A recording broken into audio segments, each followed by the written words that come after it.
Business builders, what's up?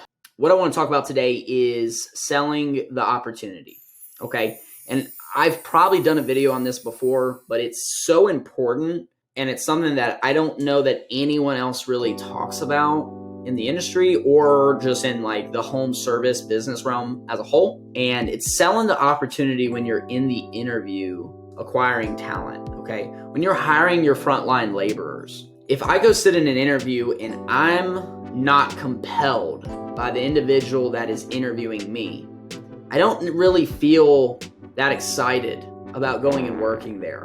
The difference between $1 an hour, if I go over here and make $17 an hour versus I go over here and make $18, how can the company that charges a little bit less end up getting more of the quality people? The way that you do that is by selling the opportunity. If you have something of value, then it's worth selling, okay?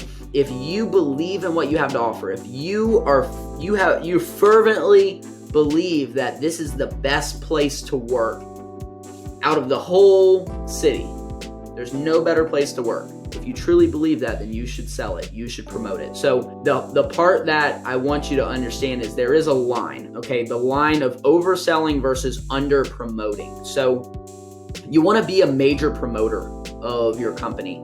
If you're interviewing someone, obviously you have that posture and composure part, okay? You know what I mean? Where I'm asking them questions and we're getting to know each other, but I'm figuring out about them. But there's gonna come a point, probably 2/3 of the way through the interview, where I'm gonna flat out promote this thing. I'm gonna get this guy excited, because if I can't get him excited about what we have to offer here, who else will?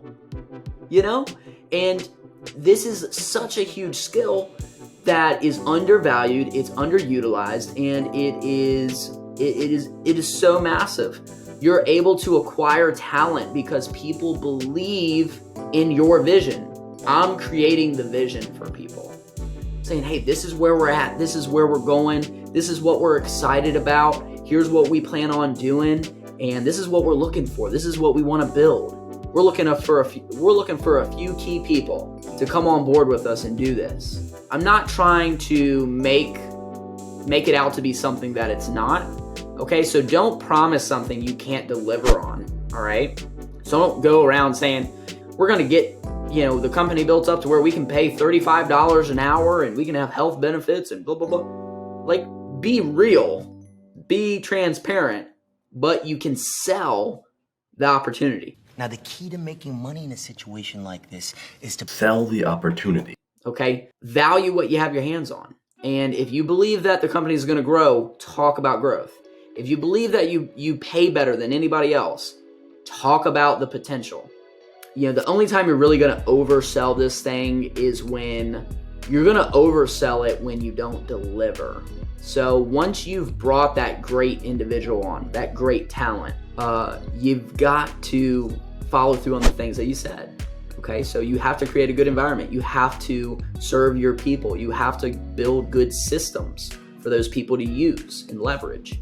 The system is what makes it. I can plug in lots of different people, but the thing that will give me consistent results time and time again is the system I plug them into. Now, the way that you can go even further is by having better quality people. And so I think you gotta have both. You gotta have the systems and the people. But part of getting the quality of the person is by really promoting what you have and getting people to buy your dream, buy into the dream that you're casting. This is a huge skill. I cannot emphasize this enough. I know I've done a video on it before. I'm doing another one. It's that important. Sell the vision, okay? Sell the dream, all right? When the dream's big enough, the facts don't count. And that, in my life, that has proved true time and time again. When the dream is big enough, the facts don't count. And maybe you do pay less than the other company. Maybe your company is a little smaller. So what? If your dream's bigger, if you've got a bigger vision, catch yourself on fire and people will come to watch you burn. It's a crazy sounding saying, but the concept of it is right. Set yourself on fire and people will come to watch you burn. Meaning, if you have a fervent dream, you have a goal and a vision that's just bigger than life, people will it's hard not to get excited about that. It's hard not to follow a leader that has that kind of vision. If you're not the one doing the interviews anymore in your business, say you got a manager doing it, teach them, show them how to do this. Teach them the verbal techniques, how to articulate your voice up and down, the pace, how to really emphasize something, what to even talk about. So major skill, make sure you talk about it, incorporate it into your business, and I promise it will help you grow.